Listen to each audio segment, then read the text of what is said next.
Have you ever wondered why your customers, and let's be honest, all of us, say they want one thing, but then go and do something completely different? Why do these carefully crafted, super logical arguments we build sometimes just fall completely flat? Well, today we're going to crack that puzzle wide open.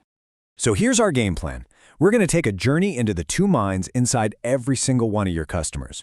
First, we'll meet the fast, automatic brain, something called System 1, and then its slower, more deliberate counterpart, System 2.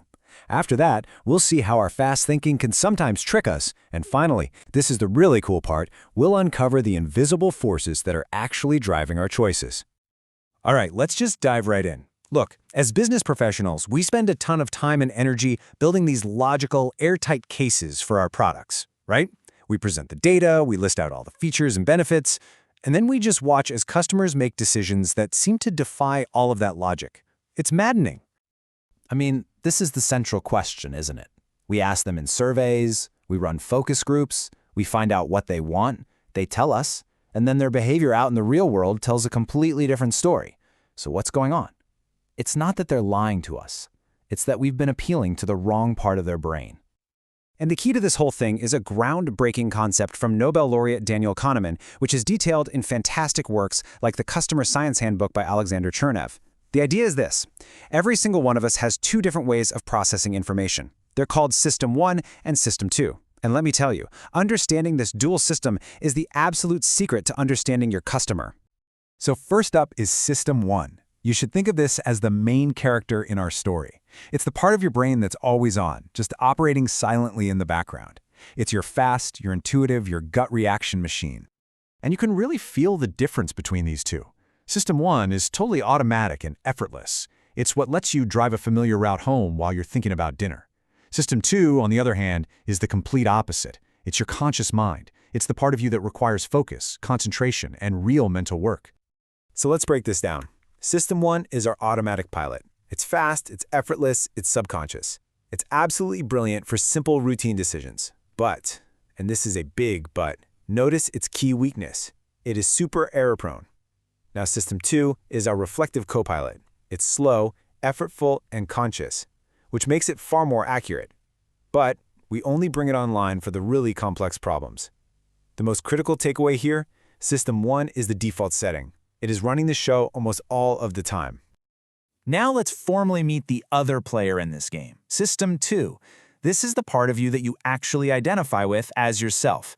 It's that voice inside your head that deliberates and analyzes and makes conscious choices. Think of it like the CEO of your brain, but it's a very, very lazy CEO. And this leads to a really crucial trade-off inside all of our heads. We've only got a finite amount of mental energy, right? We can't afford to run our slow, deliberate System 2 for every single little decision we make all day. So to conserve that precious energy, our brain defaults to the fast, low-effort System 1 whenever it thinks it can get away with it. It's basically choosing speed over perfect accuracy. Okay, so let's make this really concrete. When are you using each system? Well, System 1 is in charge for all that routine, low-stakes stuff, like grabbing your usual brand of paper towels or making any kind of decision when you're in a hurry. System 2, that gets called in for the big leagues. You know, buying a car, choosing a career, or trying to make sense of some super complex data in an ad.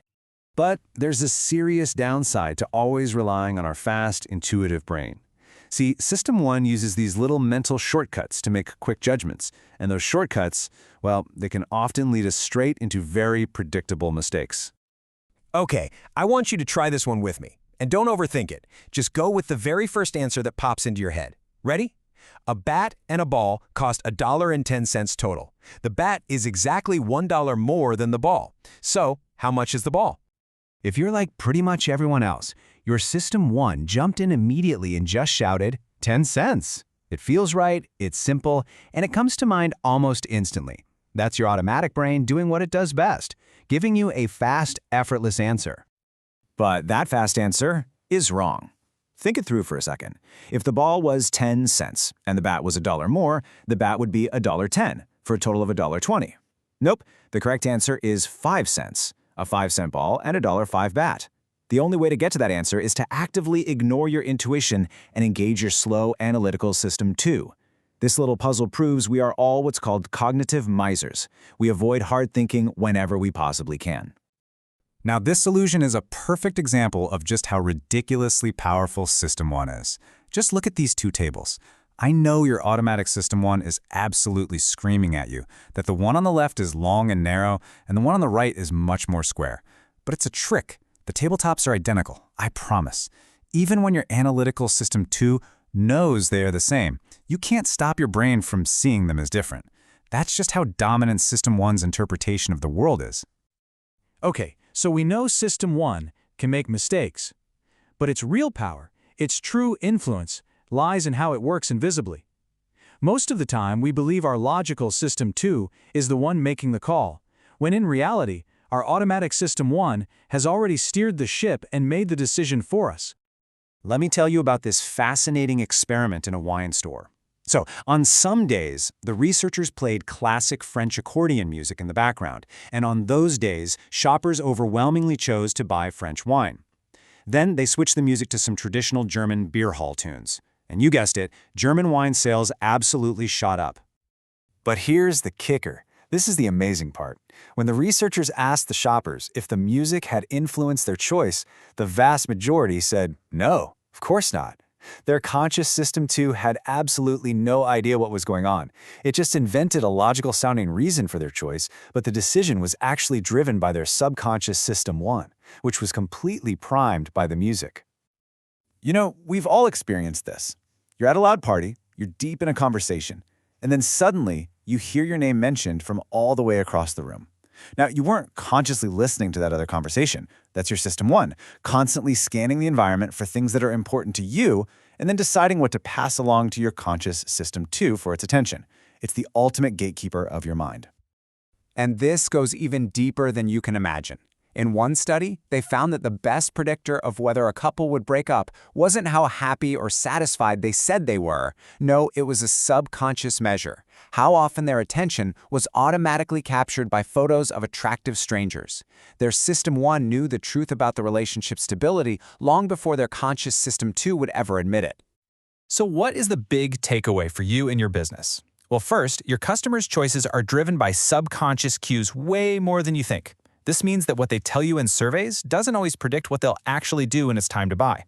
Often, the logical reasons they give for a purchase are just a story their System 2 made up to justify a decision their System 1 already made.